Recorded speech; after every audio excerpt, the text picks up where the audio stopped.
अस्सलाम वालेकुम व्यूअर्स, मोहम्मद फयाज आपकी खिदमत में हाजिर। क्या हमने कभी कुरान की उन आयात पर वाकई गौर किया है कि एक चूंटी की कही गई बात में अल्लाह ताला ने कितने पोशीदा अलूम रखे।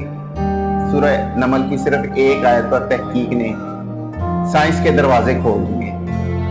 कालत नमला, इस एक जुमले में छुपी हकीकतों को जानिए, ईमान ताज़ा हो जाए। सूरह अल अराफ की एक बड़ी ही प्यारी आयत है और मैं चाहता हूं कि आप जरा तवज्जो के साथ पढ़ें।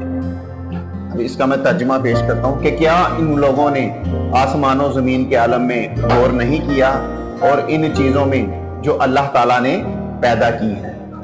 व्यूअर्स, अब ये किस तरह का गौर है, मैं आपको एक मिसाल देता हूँ कि सूरह नमल की एक आयत, और नमल का मतलब है एक चूंटी, क्योंकि अल नमल में एक चूंटी का वाक़या है।